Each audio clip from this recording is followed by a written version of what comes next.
please welcome Professor Chris Lintott.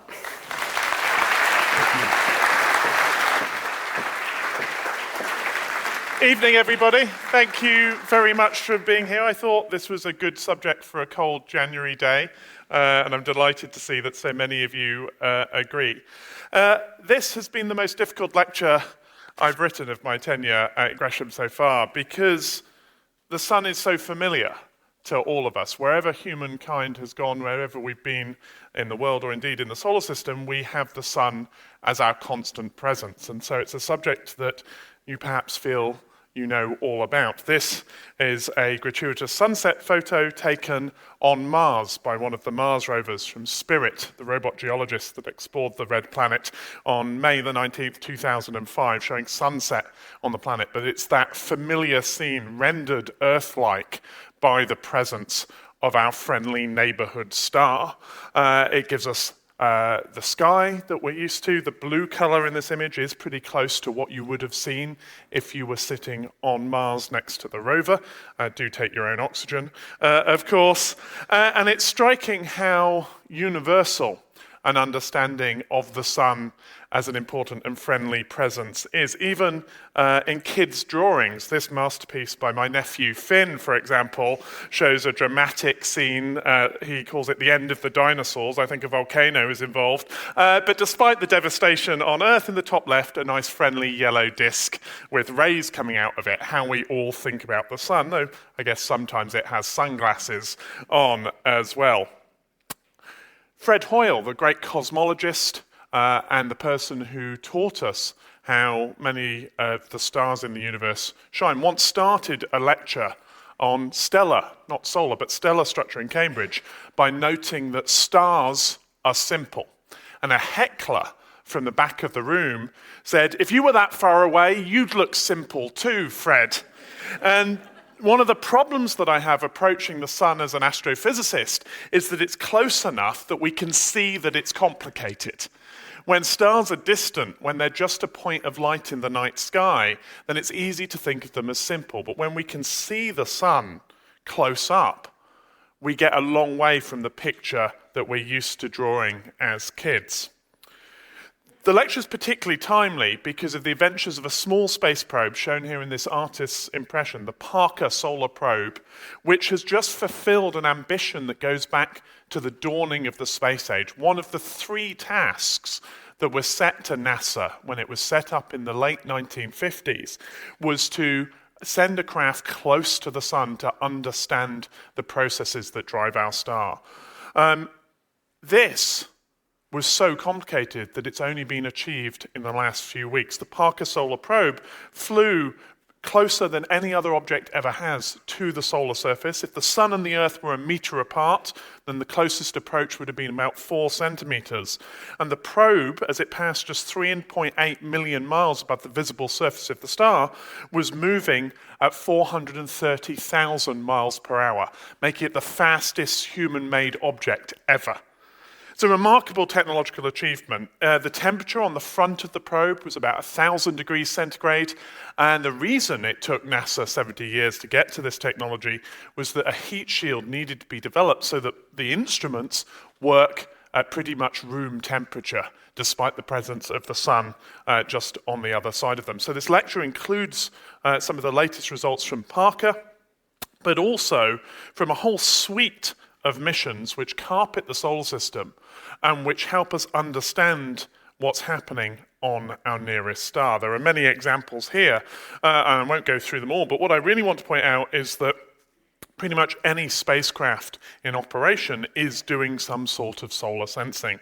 There's an example given here in the bottom right of the latest Mars rover, Curiosity, which has a radiation instrument to monitor the effect of solar weather on the red planet. And I'll come back right at the end of the talk to the contributions of the Voyager probes, initially launched to explore the giant planets of the solar system, but now out in interstellar space, giving us the other end of the story from Parker. This is the only time, I suspect, in our lifetimes where we'll be receiving data both from a spacecraft that's skimming through the atmosphere of the sun and from spacecraft that are out on the edge of the solar system.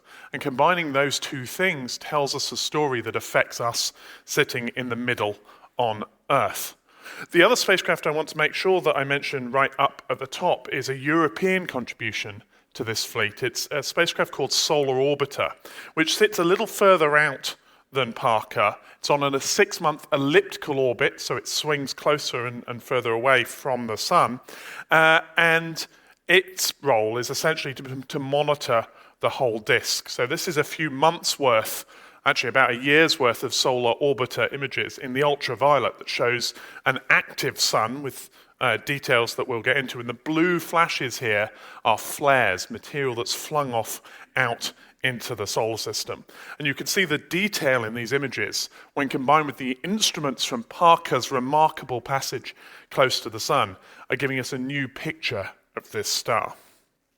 But we should go back to basics. We should talk about the things that everyone knows about the sun. And I have to say, I started trying to write this lecture right at the end of last year as I was sort of reaching Christmas burnout around the time when term had finished, and I was pretty overwhelmed. And I sat with a piece of paper for an hour trying to think about what I wanted to tell you about the sun. And maybe I'll just show you those notes because I think they capture where I got to. You see, this is what people know about the sun. So it is true that the sun is massive. I get paid for this lecture. It is true that the sun is massive. Now, how we know that is interesting. It's calculated by an understanding of orbital mechanics, of watching the planets go round the sun, enables you to calculate this number, the mass of the sun. But you do need to know the distance to the sun.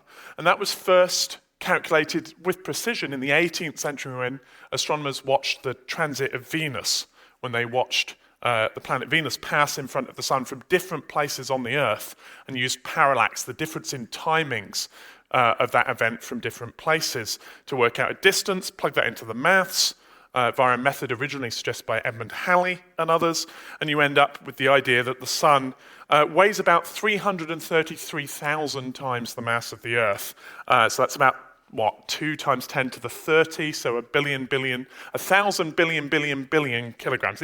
It's massive. Tick, first thing achieved. It's also big, I guess, I should say that. It's about 1.3 million Earths by volume and about 109 across the front.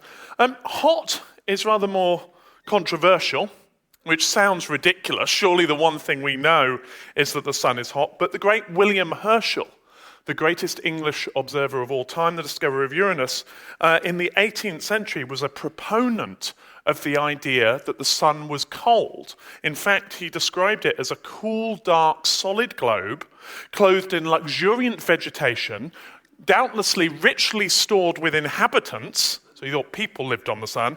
And he said, look, if the argument's this, so he's actually got this model, so here we go. So you have a dark Earth-like globe, then you have a planetary clouds which block our view of what are presumably cities and civilizations on the surface of the sun, and then there's a luminous shell above that which we see. And this sounds ridiculous, but his argument was, look, if it was just light that caused heat, if the fact that this was luminous meant it was hot, then surely the tops of mountains which are closer to the sun would be warm rather than snow-covered.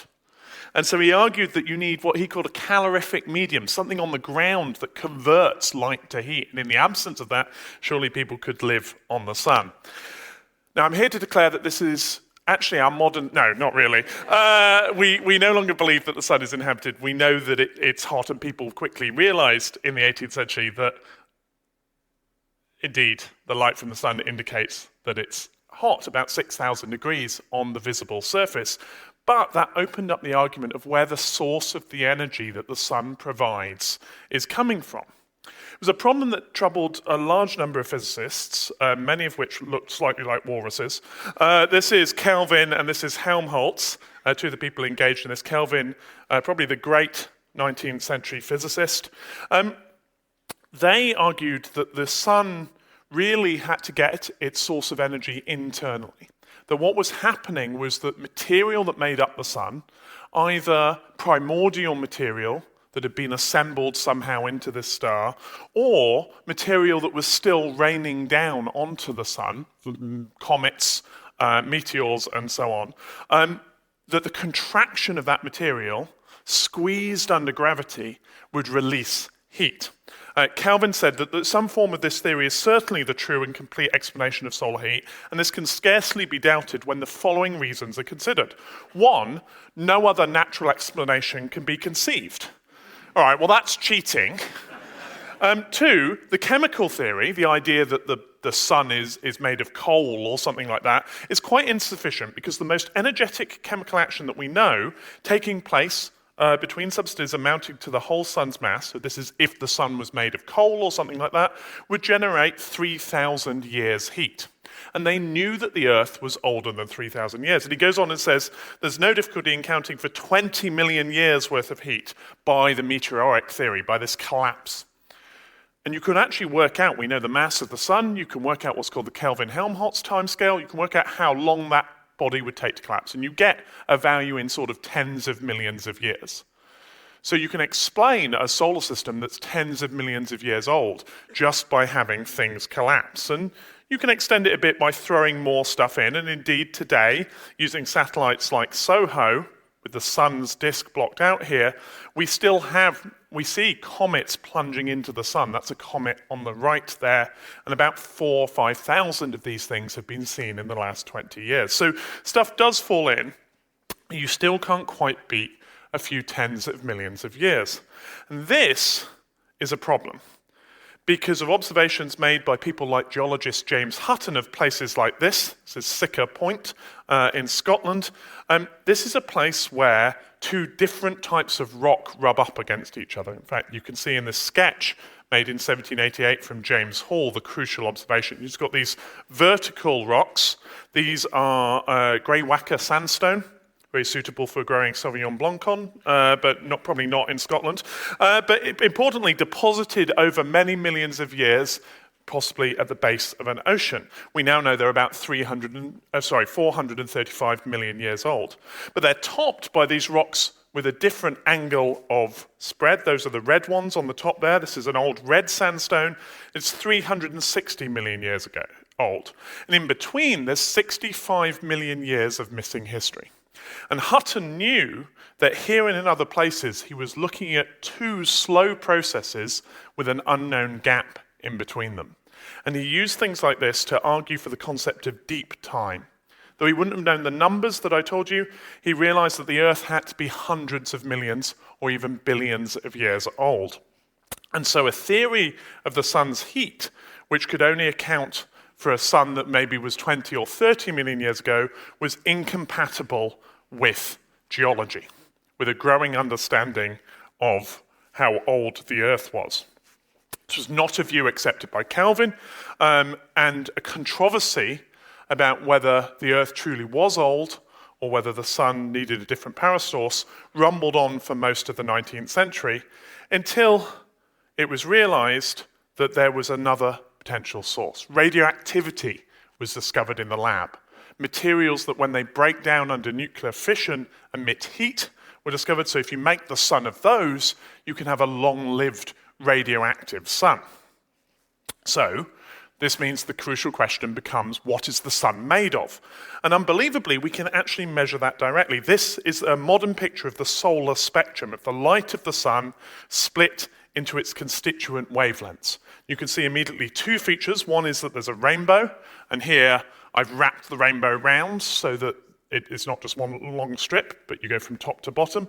But second, that there are these dark patches, and both of these things are important. Now, the solar rainbow was known since Newton's time. Newton did experiments like that described in this rather charming diagram that showed in 1672 that if you passed light through a prism, it splits into a rainbow. What appears to be bright white sunlight is actually made up of all the colors combined. But in the early 19th century, a German scientist called Fraunhofer made the discovery of these dark lines. They're still called Fraunhofer lines. Fraunhofer, by the way, if you ever get a chance, read up on his biography. It's an extraordinary life. He was orphaned at the age of 11, apprenticed to a glassmaker who treated him appallingly, and then the shop that he was working in collapsed, and the young Fraunhofer happened to be rescued by a passing prince who got talking to him and funded his scientific education as a result, forcing his employer to provide both books and time to study, thus leading to one of the great scientific careers, which was then cut short at the age of 39 because of exposure to heavy metals from his glassmaking. But in between, he discovered these dark lines in the solar spectrum. And the explanation for these we now know, since Kirchhoff and Bunsen and others in the 19th century, is that these are the fingerprints of different elements in the solar spectrum. So the way this works is you have a source of light, of all colors of light. Let's just take it as read that the sun's that for now. That would produce a continuous rainbow, like in the bottom left. If you have a cloud of gas, emission from gaseous molecules would produce a series of bright lines, and the position of these lines tells you which elements exist in the gas. This is a process to do with the capture and escape of electrons in different species that correspond to different energies. If you're looking at a cloud of gas in front of a bright source, then you end up with this absorption spectra, with these dark lines as we see in the sun. So what we're seeing in Fraunhofer's observations is the effect of the solar atmosphere on the light that's coming from the bright surface of the sun. A race was on to try and identify which lines corresponded to which elements. Most famously, people like Norman Lockyer, working in first Kensington and then in Devon, discovered that some of these lines appeared to belong to a new element, to helium, named after Helios, the sun god, but also that the sun seemed almost overwhelmingly to be made of hydrogen. And so our radioactive theory, the idea that you could power the sun with heavy elements, disappears. There isn't enough heavy stuff in the uranium, or not much uranium, etc., in the sun to provide a heat source. And so this mystery of what the sun's power source actually was persisted into the 20th century. Now, I should say it was understood that the sun was hot. We've established that already. And that makes things slightly simpler when we're thinking about the structure of the sun. Now, I can quote, for example, contemporary philosophers, they might be giants, who sang, as many of you will know, that the sun is a mass of incandescent gas. And this is not true. The sun is at a high enough temperature that its atoms have lost their electrons. And so the sun exists not as a gas, but as a plasma, where you have atomic nuclei and then free-floating electrons. And to be fair to the band They Might Be Giants, I should point out they have re-recorded, I'm delighted to have discovered in preparing this lecture, a new version of their song, which begins, "The sun is a miasma of incandescent plasma," which I'm sure we can all agree is an improvement. So, we have a hot sun made of atomic nuclei with a sea of electrons. In 1920, Eddington, who we met in last time's black hole lecture, realized that nuclear fusion could be the answer. That if you took 4 hydrogen atoms and fused them together, you can produce a single helium atom.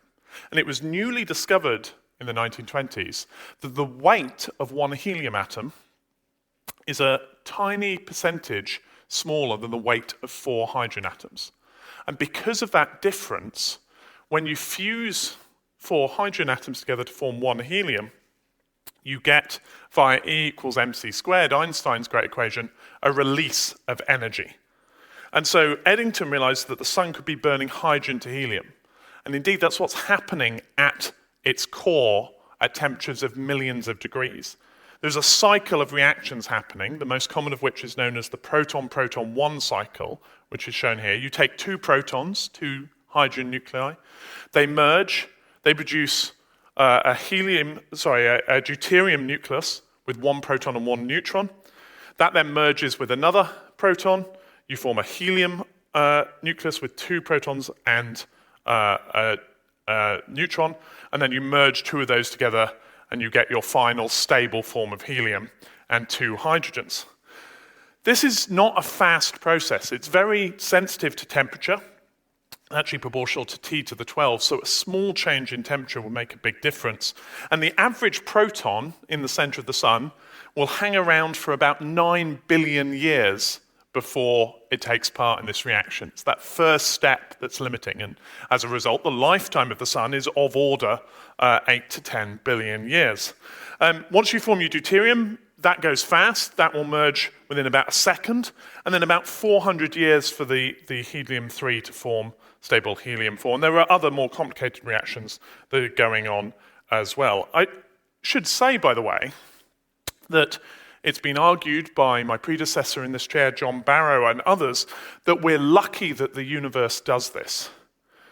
You can imagine a world in which helium-2, in other words, a nucleus of just 2 protons, is stable, so that you could have a much simpler process by which 2 protons come together directly, form helium-2, and the process stops. In our universe, that nucleus isn't stable, and it would split back out into 2 protons. But if it were, then stars would very quickly produce a lot of helium-2, and you'd burn through their fuel almost instantly in the matter of a few million years. And that would mean that there'd be no long-lived stars, and hence presumably no planets with life on in the universe. So this is often used as an argument that we live in a universe where we should pay attention to the anthropic principle, the idea that the universe is the way it is because we're here to see it. We don't live in that universe, we have this proton-protocycle, and it would be nice to know that this complicated chain of reactions is actually what's going on. And luckily we get some direct evidence for this. One of the byproducts of that first reaction, the combination of 2 protons, is a small particle called a neutrino. Now neutrinos don't interact with their surroundings very easily at all. John Updike, the poet, wrote a poem about neutrinos, and he said, "The Earth is just a silly ball to them through which they simply pass." They also simply pass through the rest of the structure of the sun. They escape from the sun pretty quickly, and seen here is the Super Kamiokande detector in Japan, a giant tank made of water surrounded by photomultiplier tubes with a bunch of physicists in a rubber boat slowly inspecting their instrument in this case, which can detect the passage of these neutrinos. And we now know that we get the predicted number of neutrinos from the sun as we'd expect from this proton-proton cycle. There was a controversy for a while because we didn't see enough, but we now know that neutrinos can undergo a change on the way from the sun. If we take that into account, we can see direct evidence that the proton-proton cycle is happening. As important is the fact that those early reactions, and indeed several other steps, produce light at the center of the sun. And that radiation spreads out from the center of the star. But one of the more astounding facts is that we don't see it instantly. We're used to thinking of light moving quickly. But if you're outside today, the sunlight that you were enjoying left the center of the sun about 170,000 years ago, about the same time that the first Homo sapiens were congratulating themselves for inventing clothing, to give you a scale. What happens is, because of the density of the sun, any photon emitted at the core will quickly encounter another proton, be absorbed, and then re-emitted. And so they bounce around in essentially a random walk. This is one simulated example of the path taken by a photon in escaping the sun. So until they reach the surface, they disappear. They take this very long and convoluted process. They then take 8 minutes to get to us from the sun traveling through free space.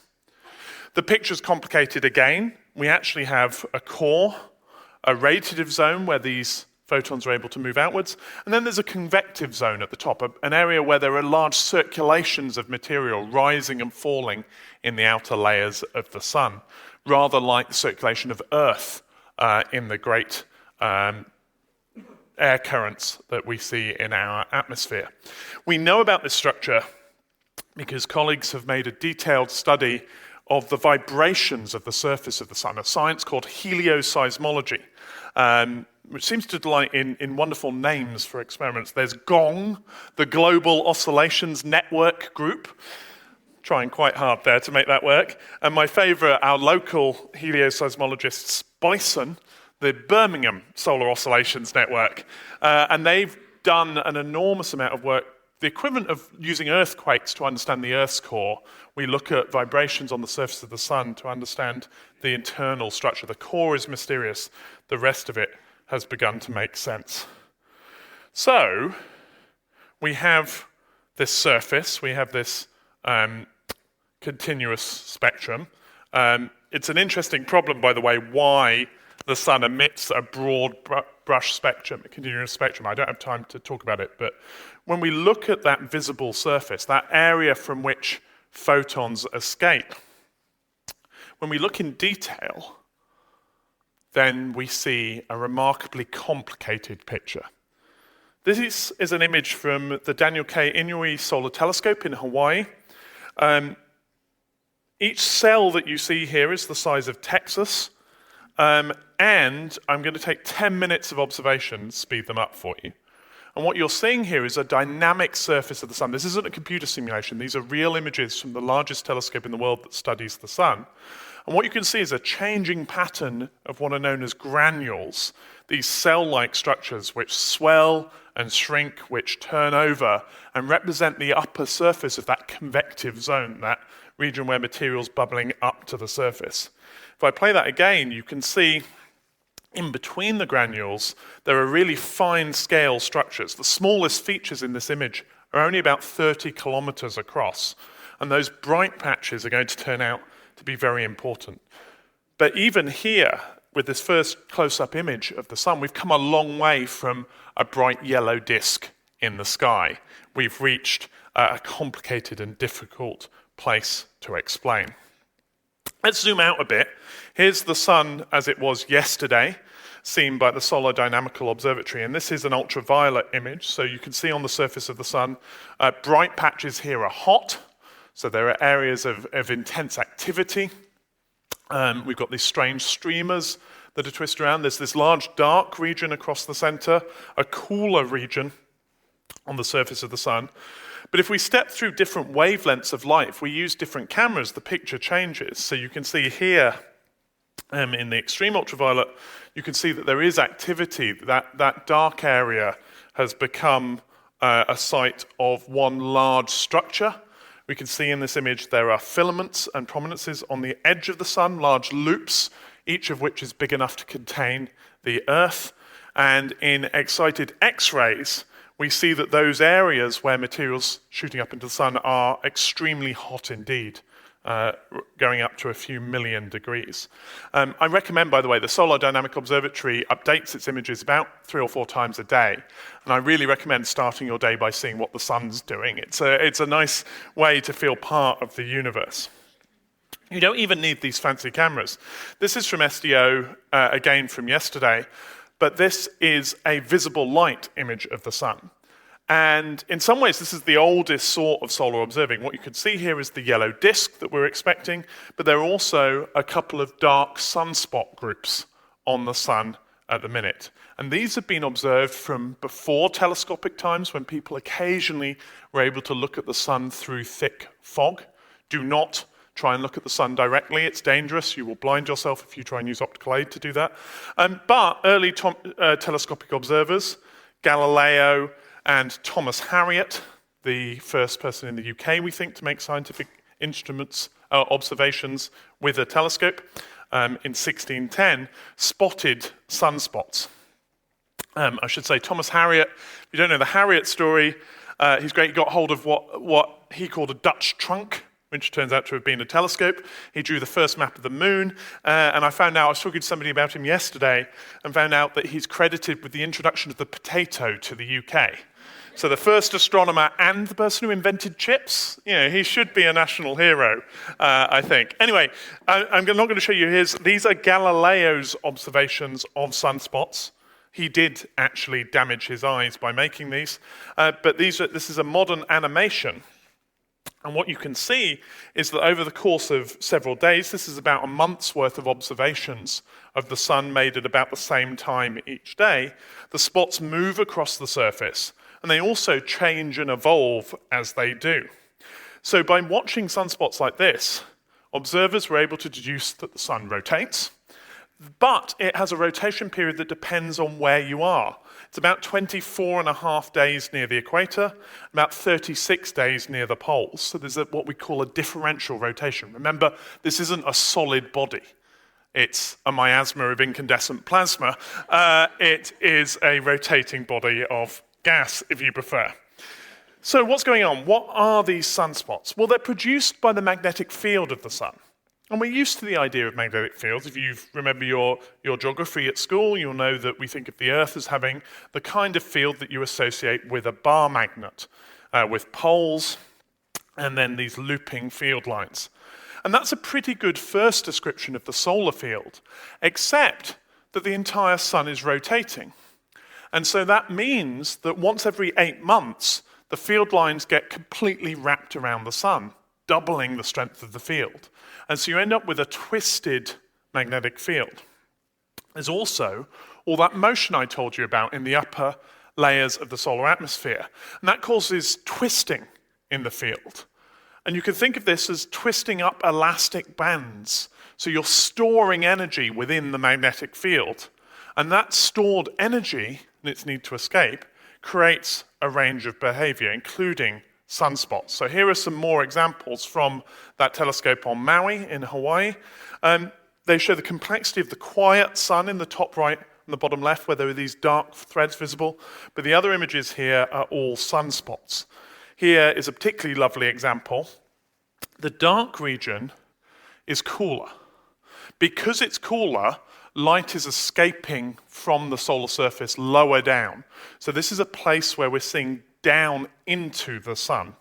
You can see the dark umbra, the central shadow, surrounded by the brighter penumbra, which has these filaments. And on the left here, these are decaying sunspots. We're watching the end of one of these sunspots. This is a place where magnetic field lines are escaping out of the sun, and they're causing material to flow. Early observers realized that these sunspots and other markers of solar activity follow a cycle. Here's an annual survey of the state of the sun, running from 1996 to 2020, from the long-lived SOHO probe that the European Space Agency and NASA collaborated on. And what you can see is that we start off in 96 with a quiet sun, it becomes more active, it returns to being quiet, and then it repeats again. And there's a roughly 11-year cycle here. More remarkably, if you plot the positions of sunspots each day on a graph, you get what's called the butterfly diagram. So not only does activity come and go, it moves across the surface of the sun. You start each cycle with sunspots far from the equator. Over time, over the 11 years, they move closer to the center. And over time, then the sunspots of the next cycle will appear. So one can measure out your life in solar cycles. We count from the first cycle that was observed in 1755. We're currently in cycle 25. I guess I was born at the tail end of 20, went to school during cycle 21, university 22, and have been thinking about astronomy for most of cycle 23 and 24. But you can also see from this graph at the bottom here, and this is just the area of the sun that's covered with a sunspot, you see there are obviously longer-term trends here as well. That each cycle isn't the same. And it's possible that we've lived through a period of intense solar activity that's now fading. That we expect the current cycle, 24 was very puny, 25 is at its maximum now, but does not appear to be back to, say, the heights that we saw in the 50s or 60s. And it's possible we're entering a period where there'll be very little solar activity. Now, I should say that's not enough to allow us to get away with climate change.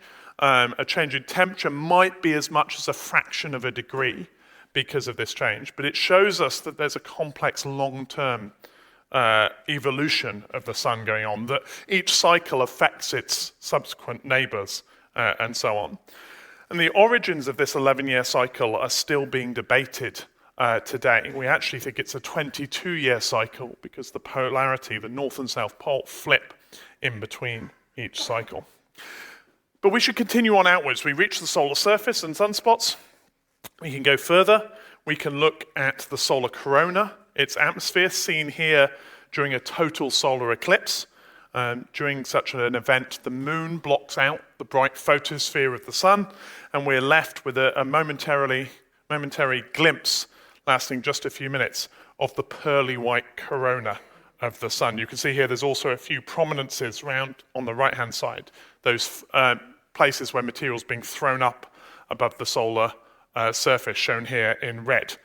Now, if you haven't seen an eclipse, I want to pause the lecture briefly to recommend that you do. I couldn't think of a way to be persuasive other than to show you the effect of an eclipse. And so this is me about 3 minutes after I'd lived through totality in Farmersville, Ohio, back in April. Every time I try and tell people what an eclipse is like, what a total eclipse is like, and there are no words for it. I cried. It was beautiful. There were prominences. There's a bright orange glow at the bottom of the sun. Beautiful corona, long streamers, a solar maximum corona, all of which makes sense scientifically, but my God, we're so lucky to live on a planet. There's more, and I had a Bloody Mary, but I sincerely recommend it. It's one of life's great experiences. The next time in the UK is September 2030. You can go to the Channel Islands in 2081, but if you do get a chance to travel, do get yourself into a total eclipse. Now, that reaction is one of the reasons I can't be a solar physicist, because solar physicists like to make their measurements of their corona during eclipses, and they've taught us, for example, that the shape of the corona changes. This is 1994's total eclipse versus 1980. 1994 was a solar minimum, very little solar activity. We've got these long streamers. 1980, a solar maximum, we have a much more symmetrical corona. So the atmosphere is responsive to what's happening underneath. Solar physicists are impatient. They don't like to wait for eclipses, and so people have used a variety of methods to try and study the corona the rest of the time. The early attempts involved putting telescopes on early sounding rockets, flying them under balloons, or in one of my favorite inventions, a thing called a rockoon, which is what happens when you put a rocket underneath a balloon and then wait to launch it until the time is right. The idea here was to catch the sun being active. So they would fly a high-altitude balloon with a rocket, wait for the sun to do something interesting, and then blast the rocket into space to take quick observations, usually going straight through the balloon itself as well, causing all sorts of interesting landfall. Results from slightly MacGyverish experiments like this taught us that the corona is hot. It's actually hotter than the surface of the sun. It's millions of degrees. And we can study it now with coronagraphs. This is a satellite in space, SOHO, that's blocked out the sun so you can see the outer corona. But understanding how you resolve this paradox of an outer atmosphere that's hotter than the surface of the body that's heating it took a long while. It required specialized spacecraft, some of which sent back spectacular images. This is a video from the TRACE spacecraft, which was sent up to look at the corona and particularly how it relates to the surface of the sun. This is a video from 1998. We can zoom in and you can see the complexity of what's going on the surface here. These streamers link up from the surface of the sun into the atmosphere, and they must carry magnetic flux and material up into the corona. But the details, to the frustration of physicists, weren't available from images like this. They look fantastic.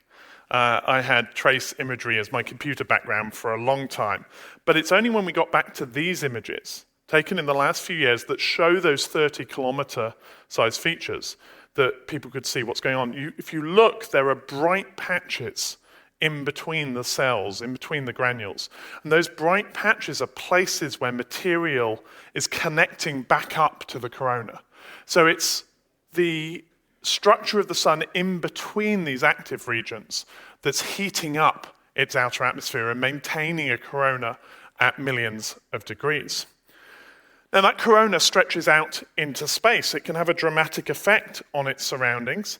This is an image from a spacecraft called Stereo. Stereo was actually a mission with two probes, one which went ahead of the Earth and one which went behind the Earth, and which looked back at the space between the Sun, which is off to the right of this image near the grasshopper, and the left. And you can see in a movie over the course of one day, material flowing outwards from the corona. And the thing coming inwards is poor Comet Encke, a periodic comet which you can see is disrupted. Its tail acts like a windsock in the face of this solar wind. And you can actually see somewhere about a third of the way through the video, the tail disconnects there and disappears out, carried out to the outer solar system. The comet perseveres bravely. On Earth, we experience an interaction with the sun when we see the northern lights.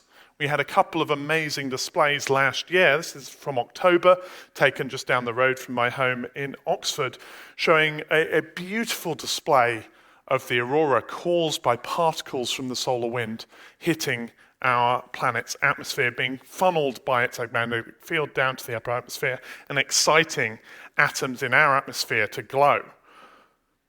But understanding where that solar wind comes from is, again, a big problem. This is why solar physicists wanted to get as close to the sun as Parker did.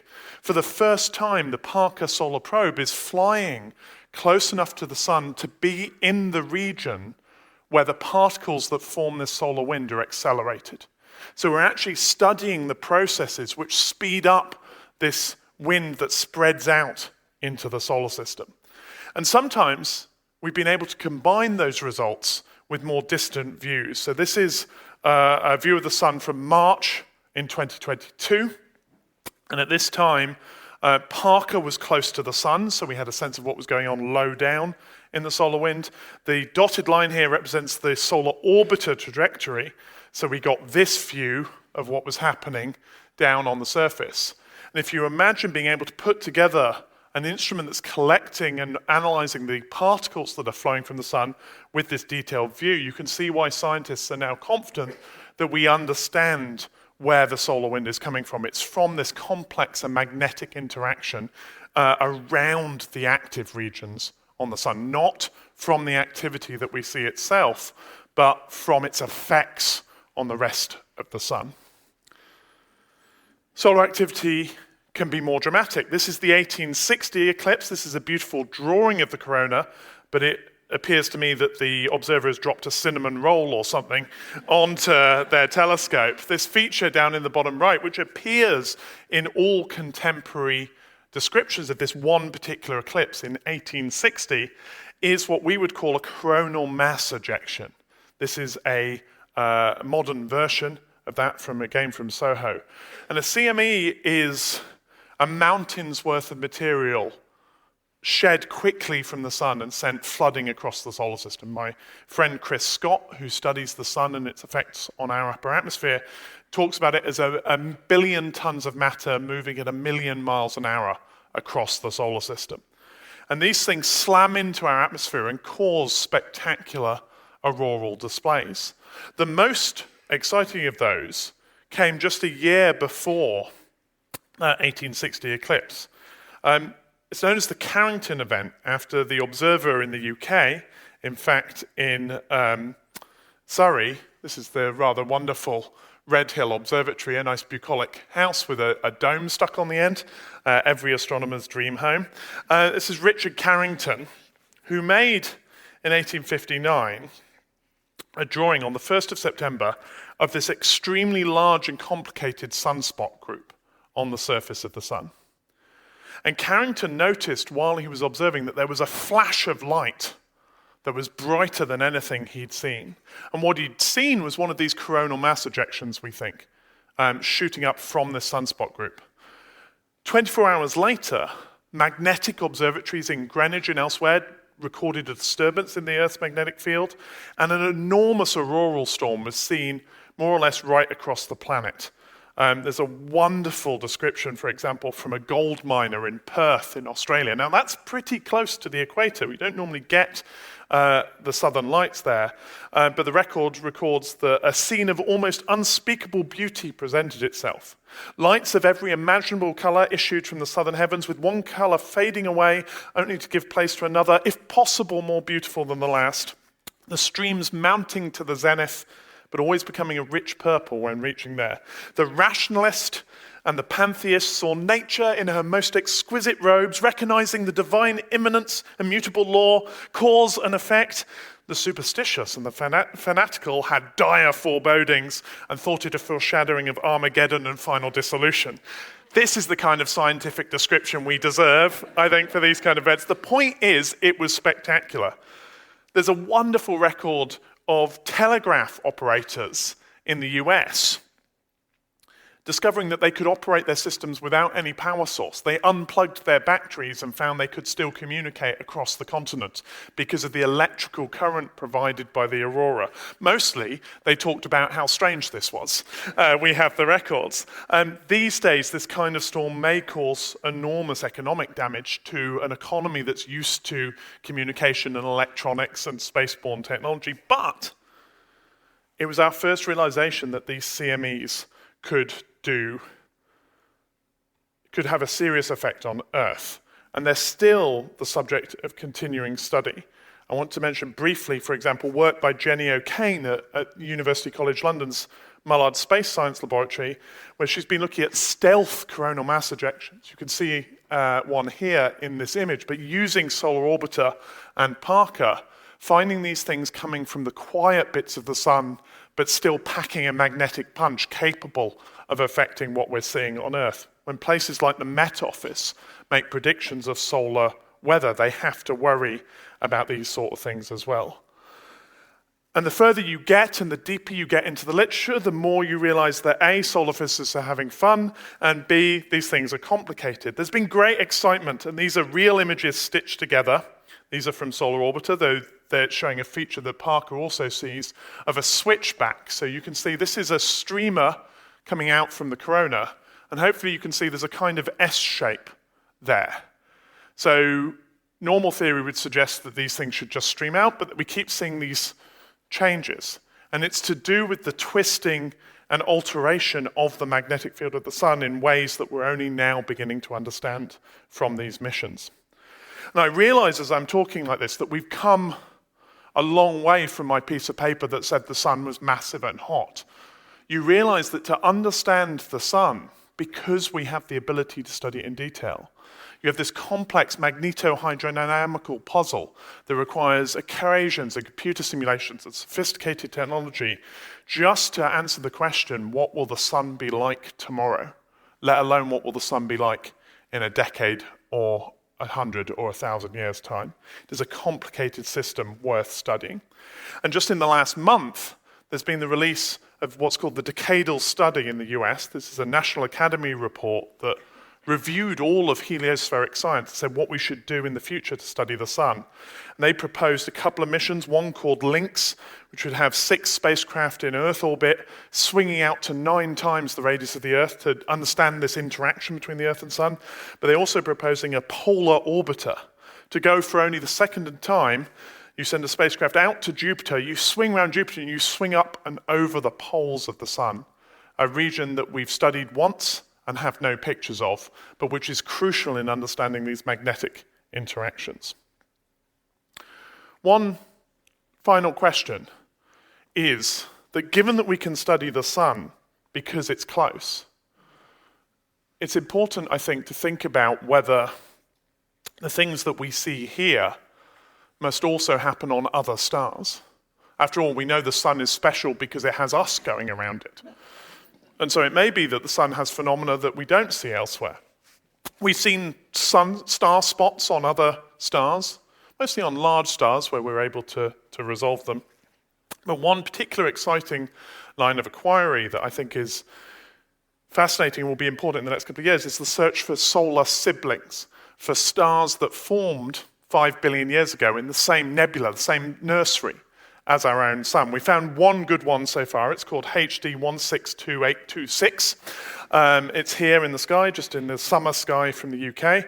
And we know it's our sibling based on how it's moving through the galaxy and also the amount of rare elements like barium that it's got in its atmosphere that matches the sun. It doesn't, by the way, as far as we know, have any planets. But amongst the 100 billion or so stars in the Milky Way, there are probably at least 1,000 others that were born at the same time as the sun. And a European spacecraft called Gaia has been mapping the nearest 2 billion stars, partly in the hope of finding these. I wanted to mention it today, partly because it's the subject of next month's lecture, which you should all come to, but also because Gaia ended an 11-year mission of mapping the sky about an hour ago. And so I've got a month to read up on 11 years worth of observing the sky. But one of the things it was built to do was to find our solar siblings and find out if the sun is unusual. I want to leave you with one final perspective. I've talked about Parker that flew as close as possible to the sun, but I also mentioned that we have these spacecraft, Voyager 1 and Voyager 2, out on the edge of the solar system, and they're carrying out scientific observations using equipment that's running on a shoestring. They don't have much power left, but they're able to monitor the unusual environment they found themselves in, because both of the Voyagers seem to have passed through what's called the heliopause, the region on the edge of the solar system where the sun's influence ceases to be dominant. And these spacecraft are now sailing through the galaxy, exposed to the interstellar environment. They still feel the sun's influence, but they're also out in the big wide world. But this was a source of frustration for most of a decade because NASA kept saying that the Voyagers were about to cross the heliopause. It wasn't clear whether they had done. One day it would look like they were in interstellar space, the other they'd be back firmly within the solar environment.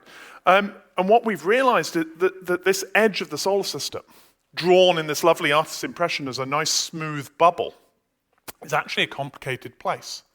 Of course it's complicated. It's made by the sun, which you know is complex, but also because it's built up by these coronal mass ejections and this material that storms out through the solar system in a deeply nonlinear fashion.